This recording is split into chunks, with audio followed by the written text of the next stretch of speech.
The All People's Congress APC party over the weekend conducted their nationwide lower-level elections to fill 14,014 positions across all 446 wards in the country's 17 administrative districts. According to the Internal Elections Management Committee, IMC, of the APC, voting was carried out by the secret ballot limited strictly to duly registered and verified members, despite there were some challenges during the process. So this morning, to evaluate the APC nationwide lower-level elections outcomes and key concerns, including whether or not they followed PPRC rules, among other things, in the studio we have Sidie Yayah Tunis, National Publicity Secretary for the APC, and Olushogo David, Executive Secretary, Political Parties Regulation Commission, PPRC. Good morning, gentlemen, and welcome to the program. And to our viewers, for the context, on the 21st of February, as stated, the All People's Congress Party, APC, conducted its nationwide lower-level internal elections to fill in 4,014 positions across 446 wards in all 17 administrative districts of Sierra Leone. And the party's Internal Elections Management Committee said the process was carried out by secret ballot, restricted to duly registered and verified party members only. And the party leadership has described the polls during the weekend as largely peaceful and in line with the APC's constitution and internal electoral guidelines. Results are being certified, and the process is seen internally as a necessary step, before high-level conventions to come. All right, thank you so much, Mattia, and good morning once again. It's a pleasure to have you both in the studio. Obvious reasons, I would love to start off with you, Tunis. How significant were these nationwide lower-level elections? Well, a couple of things, Marina. First of all, I'm very much happy to be here this morning. Madam Mubarak, for those of us fasting, this is the holy month of Ramadan. It's a month of peace and blessing and forgiveness. For us, it is significant because it is the start of our internal democratic process, and it actually gave the opportunity for Sierra Leoneans to see how much the APC has grown in terms of internal democracy, in terms of following due processes that have been established by our constitution, by national laws of this country, and even the IMC guidelines. But more importantly, what came out clearly is that the party is functioning, the structures and organs within the party are functioning, that is one. Secondly, that the members of the party understand the constitution of the party, they are following the constitution of the party, and they know their rights. They're following their rights, they know their rights, and they stood up for their rights. And thirdly also, is what I stated earlier, is what clearly stood out also is how the APC has grown in terms of practicing internal democracy. I mean, we saw a huge turnout of the members of the party at every level across this country, to participate in this process. This is the only election wherein the entire membership of the party, as long as you have been in the party for a year and you are a fully paid up member, within that 1 year, you are eligible to vote. So you saw all sort of people turn out to vote, those in the communities at the world level, those of us holding executive positions, even those who are aspiring to lead the party and this country, who are members of the APC, turned out to vote on that day. And it was amazing to see this huge crowd from various places in the month of Ramadan queuing up to participate in this internal democratic process of our party. For us, that was really, significant. I mean, based on your description, it appears to me that not just you, I believe other party members are pretty much satisfied with the outcome. But would you categorically state that no what level resulted into any sort of irregularities? Well, people are tempted, and that is really where the vigilance of our members was much appreciated. because we as the national executive and leaders of the party had promised that we'll make the whole process fair, free and credible, and that is really something that we wanted to achieve, and which is why we put in processes and procedures that every one of us was required to follow. What were some of the processes and procedures? You know, we had our internal rules set out to guide us with our internal elections process. The IEMC, in addition to our internal rules that we sent to the PPRC, also, you know, put out guidelines that will guide how they will conduct those elections, and we gave them the independence as the independent body that has been established by our constitution to lead in that process. But even before the election, people had opportunities to petition at the PPRC, petition at the elections, internal elections complaint board, and these petitions were heard before the elections even commenced. You know, Marina, we dealt with petitions as late as, you know, 2, 3 a.m., you know, election day, you know, before the 9 a.m. election started. So we actually gave people the opportunity to express themselves, to have questions that they answered. I mean, they have questions answered, concerns addressed even before we went into the elections, you know. So, and then also we introduced this ballot system.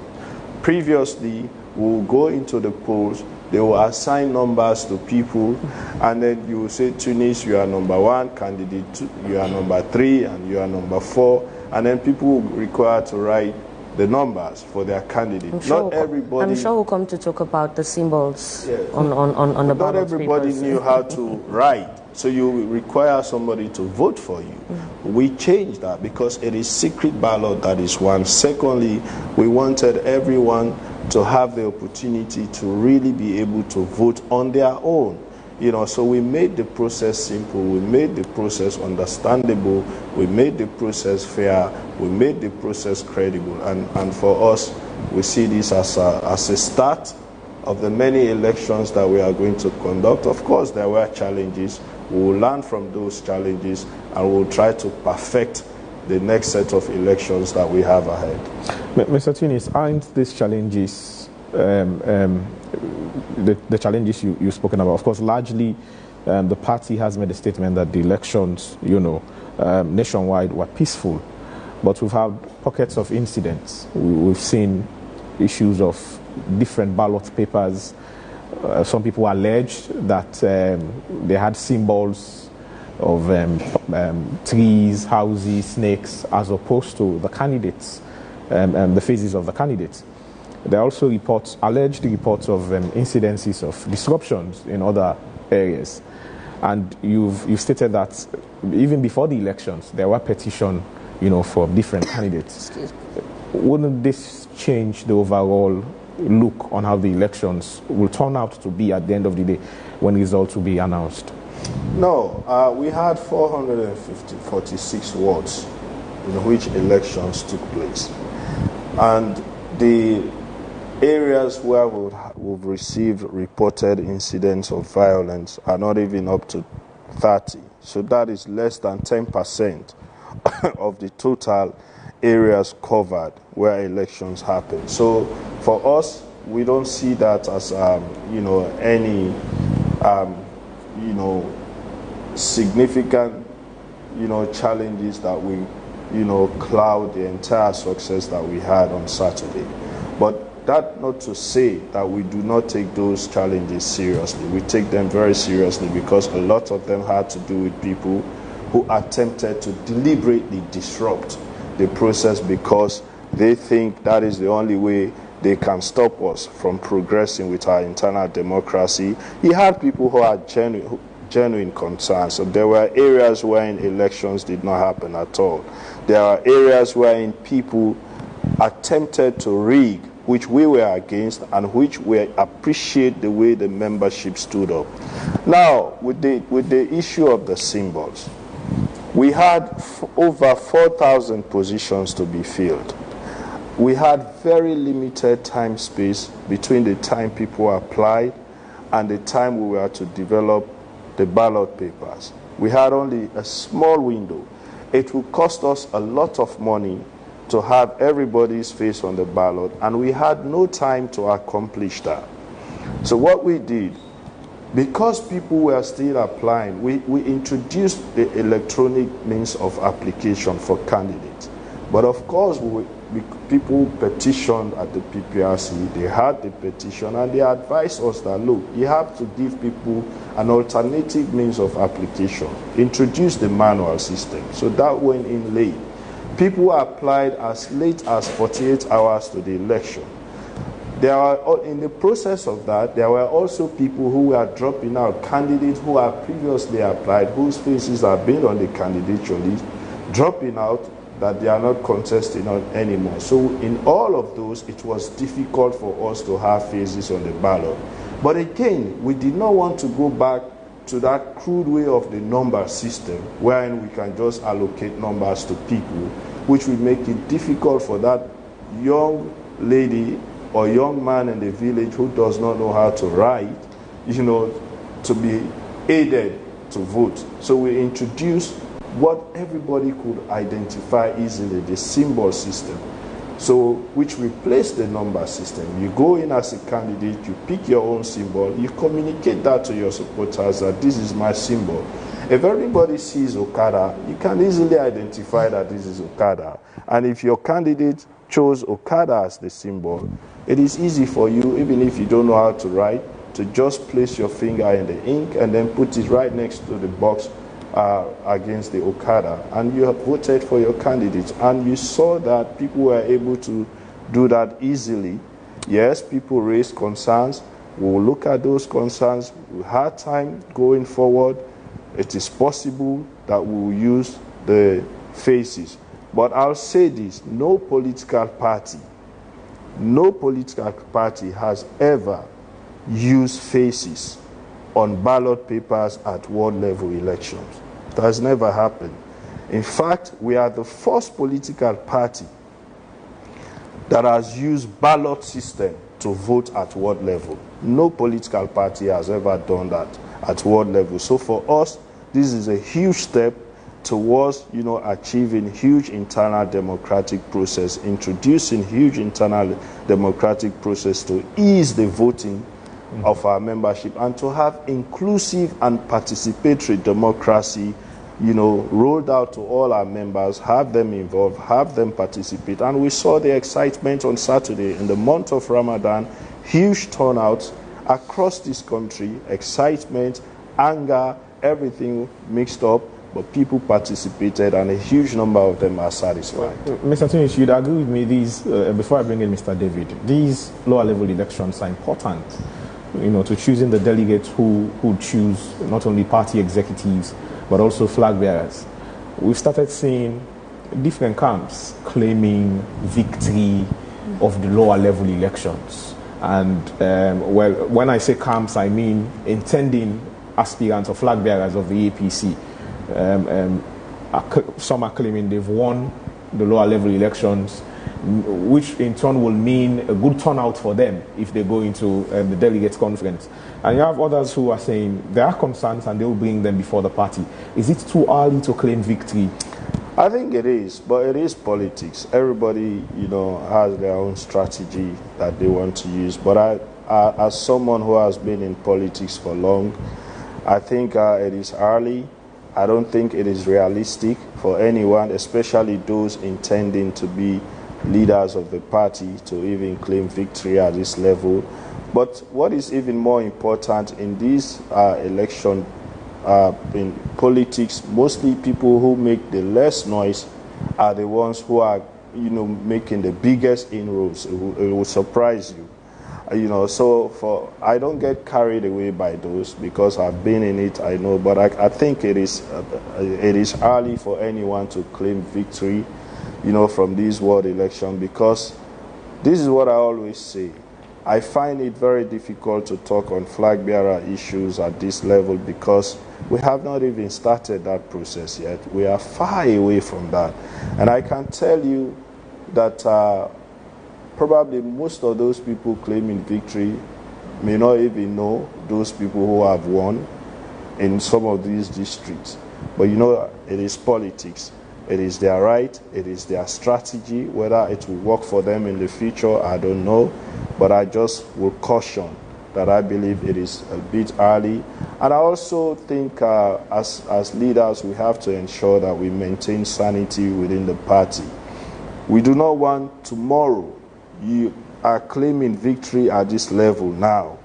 Tomorrow, when it is actually time for the flag bearer elections, and then you end up scoring poor, and then you start crying that, oh, you are being fouled or you are being rogued, or, you know, so we do not want that. That is why we'll caution people at this level. Mm-hmm. All right, let me bring in Mr. David. Now, Mr. David, did the PPRC, you know, have observers or monitoring presence at these lower level elections conducted by the APC? If so, what were or what is or are the assessments from the elections over the weekend? Of course, the commission deployed its staff. I would say not across the 16 political districts. We were able to deploy our staff in 12 of the 16 districts. Of course, as a commission, we are equally challenged. Part of our challenge has got to do with mobility. And you will agree with me that in such an exercise, the means of traveling to those other areas are equally very important. However, 12 out of 16, for me, it's much more representative, and it's very symbolic as well. Yes, there are a lot of... to start with, there is no perfect elections. No, because human beings are the one controlling the respective systems. And quite apart from that, you'll equally agree with me that politics is naturally very, very emotive, and it's equally very toxic. And it's very difficult for you to determine the behavior of members or group of persons at a given time once it has to do with electioneering processes. It's a mixed type of a situation. There were areas elections went very quietly. There were areas the elections was really very toxic. There are instances where you'll see constituency chairman entering into a particular station and demanding a change of venue on the very day of the conduct of the elections. There are instances where you'll see some political actors who just go into a center and try to cut away the ballot papers.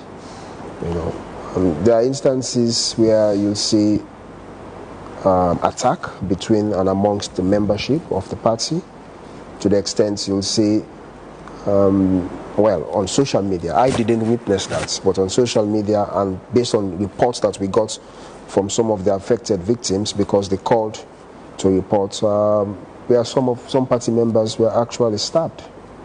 You know, as a commission, we condemn such violent acts because that is not the tenets of democracy. The party have actually opened up the space that every member of the party at the lowest level, that is the ward, can actually have a say into the political process. And that is not to say that party members should now derail the democratic space that has been provided for them, to now derail it to that of violence and violent attack, inflicting pain on other party members. So it's a mixed type of a situation. But I'll say it's a learning process equally for the APC. That is not peculiar to the APC. It's a perennial problem once it has to do with politicking, especially at that list. More so when you have the influx of aspirants who want to have the tickets for the party, and all of those aspirants have their foot soldiers and equally have their members. So all of those acrimonies and all of those must have actually built the tension. But I wouldn't say, as a commission, we wouldn't say it's been a very perfect elections. It's a mixture of being perfect, and there are a lot of other challenges and disturbances. There are areas where election did not hold because of the high level of tension. It was very risky, and of course, as I said yesterday, we received more than 15 petitions that has been sent to the Independent Elections Complaints Board, for which the commission was copied. You know, so I'm sure that the Independent Complaint Board will actually look into some of those issues and try to bring out a report regarding those petitions received. But from the Commission's perspective, we'll just say that it's a beginning of a process, it's a beginning of a journey, and I'm sure the more the elections proceed, things that have happened now, I'm not sure that they will happen again because lessons will be learned. But the world election had a mixture of both good and bad as well. On the general perspective, when you look at the provisions within the PPRC Act and also the guidelines, I know for the past month or two or so, there's been a big tension between APC and PPRC. Well, not a tension, but here and there between PPRC and APC. Would you say, leading to these elections, the guidelines stated within the law were abided to by the APC? And then you've spoken of complaints that you've had so far. What will be the next step, in addressing those complaints? Generally, laws are instituted to actually reduce the excesses of human. And irrespective of the nature of the law that is in existence, definitely you'll have those who are overzealous that will tend to break the law. And that's the reason why in some instances, I note, like I really said, that even though I did not witness that, but we received complaint as a commission where members were stabbed. That is just to show how desperate and how human by nature do not want to really confirm. Will the commission verify those complaints so as not to be, unrelated incidents and someone try to tie it down to the election on that day? Well, like I said, I did not witness reports that actually came through to the commission via telephone calls, from affected persons claimed, well, it's an allegation. They allege that they sustained injuries during the course of the elections. Well, I for sure and the commission cannot verify whether those were related incidents regarding the elections or some other issues that has happened, But the fact remains, once it happened within the precincts of the electoral environment, becomes a concern. Well, that is not for the PPRC, that is for the police, because it has to do with wounding, it has to do with threat of life, so it's not absolutely within the command of the PPRC. That's for the police. But I'll say that even though we've started to receive the petitions, well, as an institution and as regulators, we hold the view that we don't want to micromanage the internal processes of political parties, and we equally don't want to micromanage political parties' day-to-day administration. And that's the reason why Article 43 of the APC Constitution established the Independent Elections Complaint Board. So in circumstances, there are problems, there are petitions, there are complaints, those problems should be channeled through that particular complaint board. And if the petitioner, as the case may be, still feels very unsatisfied with the outcome, or in an instance where the directives of the complaint board is not adhered to, such person or persons can now come to the commission, to now make a formal petition again in that regard. Mm-hmm. But as it is, we as a commission, even those who came to the office yesterday and wrote to the commission, petition to the commission, we told them, no, you have to make use of the internal structure of the party. And that is how you capacitate, structures within political party. And we want to see political party, function as institutions. And as a commission, we cannot undermine the functionality of those institutions by now wanting to do what an organ of that party ought to do before coming to us. So we are in copies of petitions so far, but it's up to the Independent Elections Complaint Board to look at those petitions they've received. And in circumstances when party members still feel aggrieved, then they can now come to the commission. That is who the commission is, and that is exactly what we ought to do. Mr. Tunis, quickly, before Marina comes in. Now, as you rightly stated, there are no perfect elections. You'd have people who complain before, during, and after the elections. But the complaints you've received after the elections, what are the nature of the complaints? Well, I wouldn't tell, because you have a body that is responsible for that, and they are independent, just as the IEMC is. The Independent Elections Complaint Board that is headed by lawyer Ibrahim Sori. They've already received over 15 petitions. They've informed the leadership of the party about it. So we are waiting for them to look at those petitions and then do their ruling, and then we'll proceed from there. But there are also areas that we do not even require petition, because there are areas where elections did not take place at all. There were areas where elections were interrupted because somebody attempted to stuff the boxes with multiple ballot papers. So those we just cancelled right away. There are areas also where people attempted to cut away with the ballot boxes. Those we did not allow, to continue. So those ones we have already, decided on, through the IEMC. But once the Internal Elections Complaint Board complete hearing those petitions and they do their ruling, then we will now determine what our next steps will be. But we'll have to do rerun in some areas. Whether those areas will also cover petitions received by the IECB will depend on the rulings of the IECB. Now, for those polling stations or centers where elections were conducted free and fair, are the results out, or when will they be announced? I'm sure the IECB have completed compiling and certifying those results. They will make them available to us today. And then we'll start working on our next election, because the delegates who will vote in those elections are those who have just won. These executives will now form part of the delegates that will vote in the next election, the constituency election. So, which is why we need those results as quick as we can, so we can plan ourselves. We can probably improve better if we have more time to deal with the processes that are ahead of us in terms of dealing with the constituency election. But I'm sure the IEMC will make those results available to us today. Mm-hmm.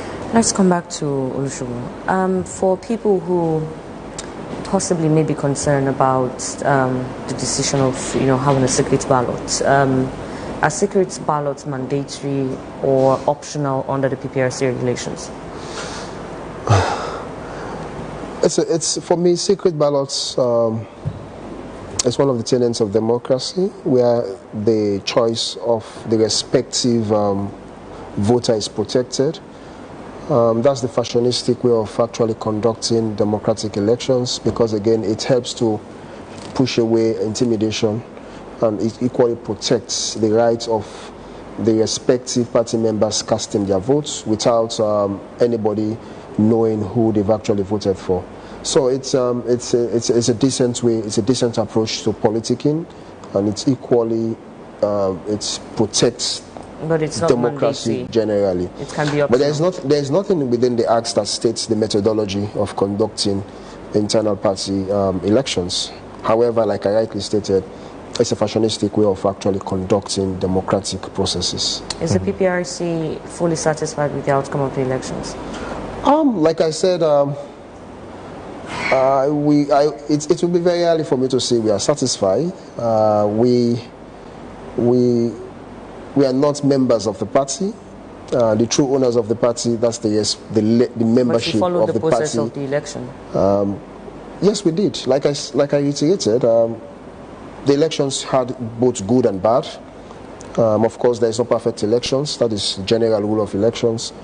Of course, we've received petitions that have been sent to the Elections Complaints Board, and I'm sure that if those elections were absolutely okay, then there wouldn't be any need for a petition. Like my brother rightly stated, there are issues regarding alleged ballot stuffing. There are issues of members who feel that they may not win and they actually disrupt the process. There are areas elections did not hold. There are issues regarding that the ruling of the Elections Complaint Board were not followed or adhered to prior to the conduct of the elections. So there are multiple issues, regarding the processes. However, there are areas where elections went on very, very well, very quiet, very peaceful. Members of the party conducted themselves in a very peaceful and civilized manner. But generally, election is very emotive, so you expect the good, the bad, and the ugly. But what is more important is there are guiding rules and there are structures to address problems, there are structures to address queries, petitions, and so at the end of the day, once the outcome of those petitions are given or handed down, it comes back to those petitioners whether they feel satisfied with what the Elections Complaint Board have actually handed over. Other than that, they come to the PPRC. We look at the rules, look at the evidence before us, then we issue a ruling. But all of those are equally geared towards strengthening the cohesiveness and the unification of members of the party, and equally promoting democratic processes within party structures. Tunis, as you rightfully mentioned, you've been in the political space for a very long time now. So, peradventure you get to hear about elections like these as selections processes. It's no news to you anymore. But how do you respond to claims that some positions were effectively predetermined?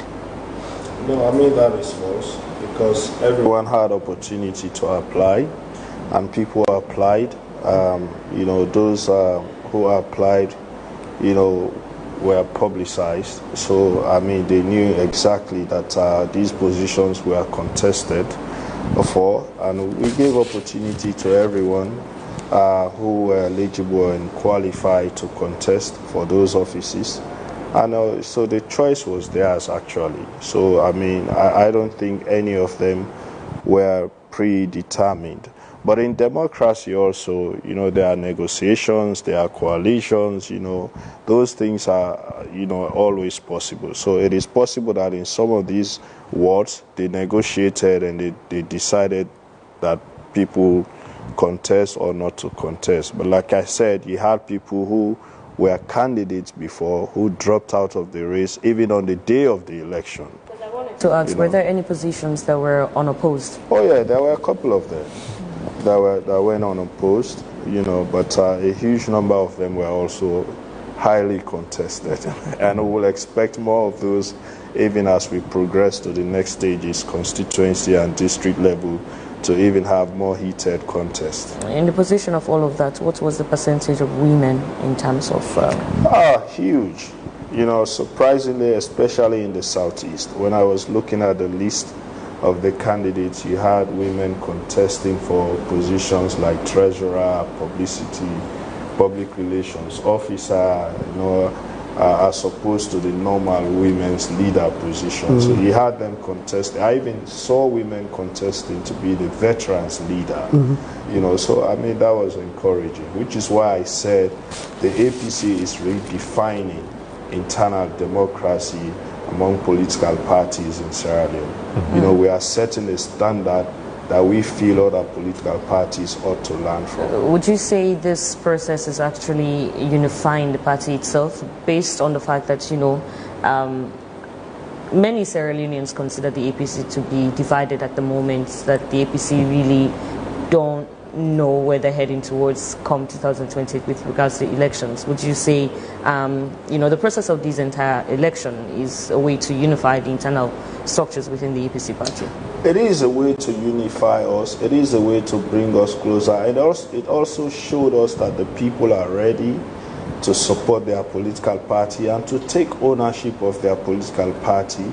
They are ready to push us. But more importantly also, I think this is going to increase the trust among the leadership, or between the leadership of the party and the general membership, because most of the speculations that we had, the suspicion people had about the leadership favoring certain candidates probably will be set aside with the way we conducted the elections on Saturday. Those who attempted to do the wrong things, we did not, relent to call them out or to take actions. I will take more actions against people who deliberately tried to go against the rules that were set out to guide these elections.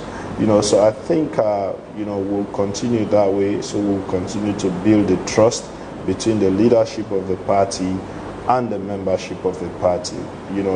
We are very much happy with the way people turn out, the members of the APC turned out to participate in this internal democracy of our party. I think it shows how ready they were. It shows how ready they are also to take ownership of the party and move it forward. 2028 is ours. I can tell you that for free. Mr. Tunis, what was the process in selecting those who ran for the elections? Because we've had complaints or incidences where an active service police officer was part of the ballot, to be voted. How did it reach that stage for someone who is an active police officer to be part of the APC ballot paper, or contending or contesting for a position? Well, I'm not aware of that. When we ask people to apply, we don't ask for their occupation, especially at that level. We look at their membership, we look at their eligibility, and then we give them the opportunity to participate in the internal democracy. This is limited to the APC party. This is not national office. This is somebody running to serve as an executive in the APC. So I'm not aware really that somebody serving in the force will come up to run for any office in the APC. So it is difficult for me to comment on that. What we did was we sent out a notice that, we are about to go into elections for ward level positions. So those who are interested in running, who are members of the party and are interested in running for positions at ward level are, allowed to apply. And we set out the criteria that they will have to meet in terms of how long they've been in the party, whether they are in good standing in terms of their subscription, whether they had no disciplinary issues in the party. So once you meet all of those eligibility criteria and you apply, our job is to put all the lists together of those candidates who applied, verify their eligibility, and then we send those lists of qualified candidates to the IEMC for them to go ahead and conduct the election.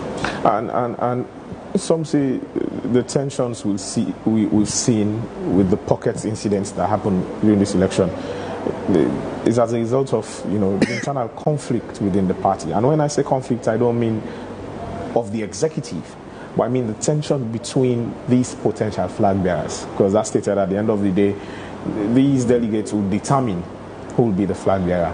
So each and every intending flag bearer now would want a strong footing as to who becomes, say, a ward executive, for instance, because that person will influence, what the delegates will look like going into the national convention.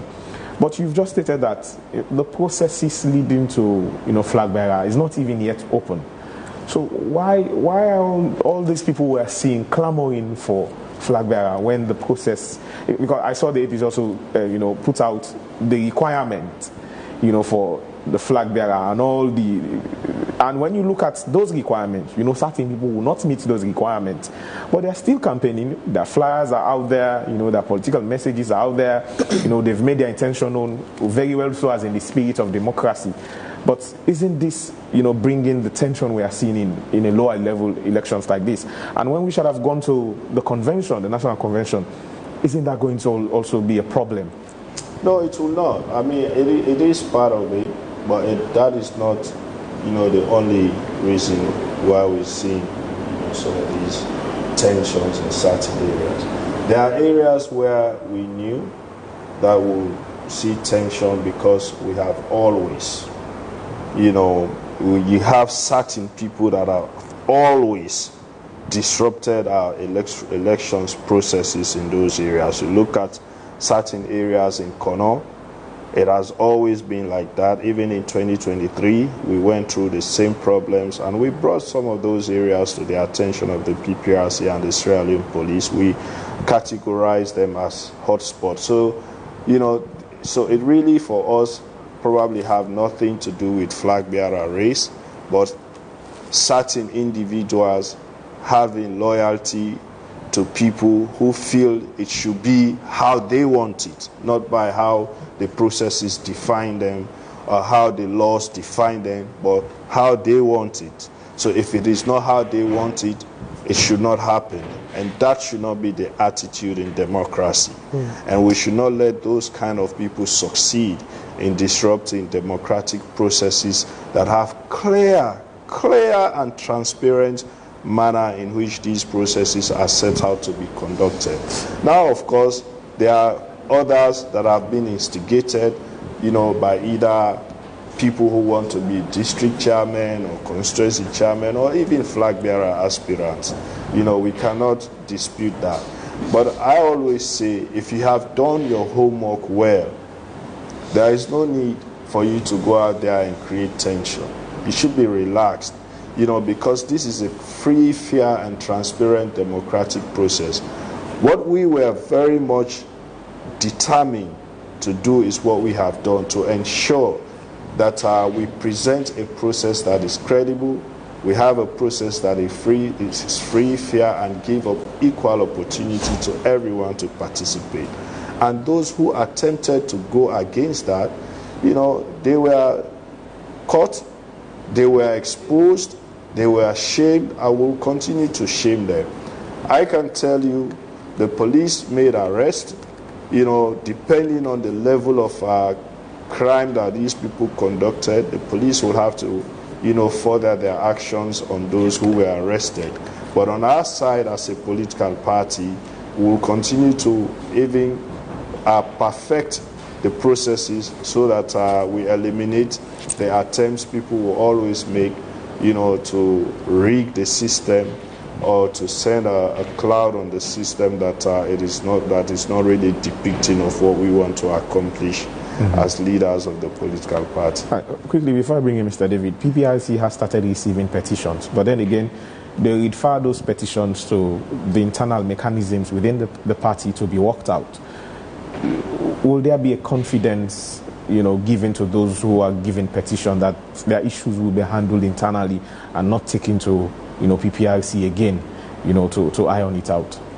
Yes, a good number of people sent in petitions even before the elections. And I can tell you that all of those petitions were addressed before we started the elections. They were all addressed. But again, I'll have to say this. It doesn't mean because you did not get what you want, the process was not fair or credible. It doesn't have to be your way. It has to be according to the rules, to the laws, to the constitution of the APC and the processes that we follow to, conduct these elections.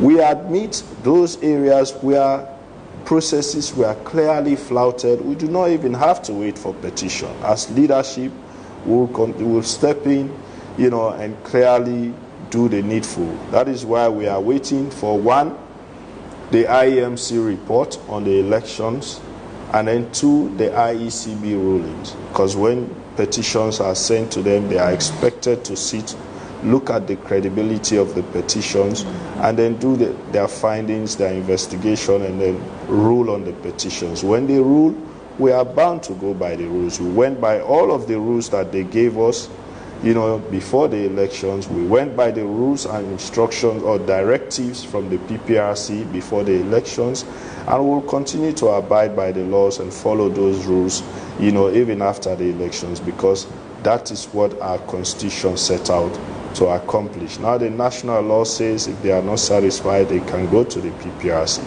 But we hope that it will stop at the IECB level. When they rule, people ought to accept the ruling because the IECB is independent, and they are also following the constitution and the national laws. That is why we have one of the finest lawyers in this country leading the IECB. So let's come to the PPRC now that you've channeled us to the PPRC. Olushogo, earlier on, but I would love to ask again, did the PPRC monitor all 16 districts for the elections? No, we monitored 12. You monitored 12. So 16. In the case where there may be irregularities in these unmonitored districts, what mechanism will the PPRC put in place in detecting, those irregularities? So definitely, of course, that is exactly our responsibility, and that's the reason why the Constitution of Sierra Leone created and established the commission as provided for in Section 34. Of course, when petitions are sent to the commission, definitely we just don't look at the surface of the content of the petition, but we equally look at its merits. And what are the merits? You cannot just submit a written petition to us and you just think that we'll go by what is provided in that particular petition letter. You equally have to provide us with the evidence. In a circumstance, if you think that there are violations of the rules, you have to provide us the evidence. We want to see what are the things that you've actually provided in your petition letter must equally be substantiated by way of providing proofs. So we just don't sit and just look at the face value of the written reports. We equally we go deep and we go beyond, and there are instances when we equally move to the field to at least engage stakeholders before coming back and drawing our conclusions. So we just don't do issue our rulings just because we want to do it. We act like the courts. When you go before the courts and you're before the judge, you can say, oh yes, this man stole my money, but again, that's not the end. There are a lot of other steps that the judge will actually look into. There are a lot of things, the evidence that will be provided, and that's exactly what we normally do at the PPRC in those instances. We'll take some Facebook messages, but definitely we'll come back to you, Tunis, and get to understand what may have prompted the need for those specific symbols. Because I wouldn't see a house or a car or a bike and I choose something else, but we'll definitely talk on that. The first message from my end will be from Hossam Conte, and he's saying APC don't engage in so many incitements and bring disruption, instability across the country, while in opposition, APC not ever accepted President Bio win. APC not ever engage government in real national issues for the interest of Salone people. So APC, which campaign message really when I get for the 2028 elections for less Salone people votes in the APC, or for less Salone people and vote for the APC and gain power? And Mystic from Doazak says, I'm watching live in Freetown. It's good to hear Mr. Tunis. Based on my observations on the lower level elections, there were challenges at some places, while in other places the process was peaceful and the turnout were also encouraging at various centers. On the issue of violence, peace must be maintained at all levels. And Kamara Mohammed Ibrahim also say the lower level elections in Cambia district was stage managed, marred with violence and rigged by BMB polling staffs. The IEMC coordinator in Cambia district is a strong member of the BMB team. For example, in Samu Chiefdom, constituency 062, the IEMC polling staff deliberately refused to conduct the election in venues allocated by the National Secretary, instead conducted the elections in bushes. Again, the IEMC coordinator denied the IECB ruling regarding the allocation of centers at the right and appropriate venues, instead working under the dictate of Honorable Mabinti Alice Taylor, Bangua and Bai Mahmoud. A huge number of the voters were completely disenfranchised. Petitions have been filed. If these issues are not properly handled, this will affect the APC in Cambia. And Dauda Issa Din Kamara, commenting from Algeria, says, we hear that a police officer contended for APC lower level election. Is that true, Mr. Tunis? And Pedri Koroma is saying, this lower level election already looks designed to favor certain individuals like Bayan Saneh and by Mahmoud. Why should the process be set up for one person? APC should be careful. This isn't the 1980s. People want a leader they truly support, not someone forced on them. Well, I think those are the comments I have for now. Another one from Mosde saying, Guinea has completed its election and the public has moved forward, just as in Liberia and Ghana. In Sierra Leone, however, political discourse seemed to run continuously, as though the election cycle never truly ends. This pattern often emerges in societies where limited economic opportunities leave people with fair avenues to pursue progress. and where politics becomes the dominant subject of conversation and concern.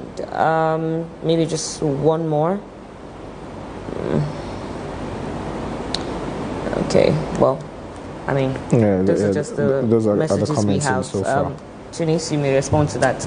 In the first place, I have to say this again. This process is not set out to favor any individual or group of individuals.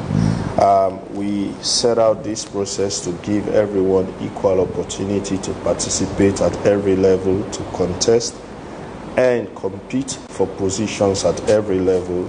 And that is why it is left with the people to openly and freely choose those who they want to see lead them at all levels.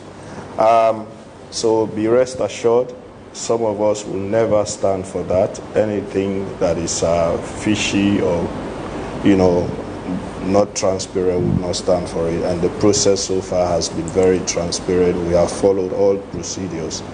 In terms of what messages we have for 2028, don't worry. We have so many. As I sit here now, we have all been deceived by the Ministry of Finance. They went to the well of Parliament, told us, so certain taxes will not affect us in any way. And then months later, when implemented, we saw how fuel price increased by trillions. That is clear deception, but we'll keep that. And then we are sitting here today seeing foreign troops coming into our country, taking our lands, arresting our officers, and it is okay by government. Nobody's addressing that. I mean, we have a lot. Our freedom of expression is being suppressed. You say something, you are arrested and locked up. Our Secretary General was arrested. He was locked up and only released 2-3 days before our lower level election started, and we still pulled it off. And as I speak, you still have people being incarcerated because of things they say. So all of these are things we have to bring to our people. Let them compare us a few years ago and what we see now in this country. So we have a lot. We are ready, but for now, we are focused on our internal processes. We are also focused on our national issues. We've seen our parliamentarians debate. We've seen our councillors busy. We are also busy as a political party. So let that person don't be worried. They will hear us as they are hearing us now.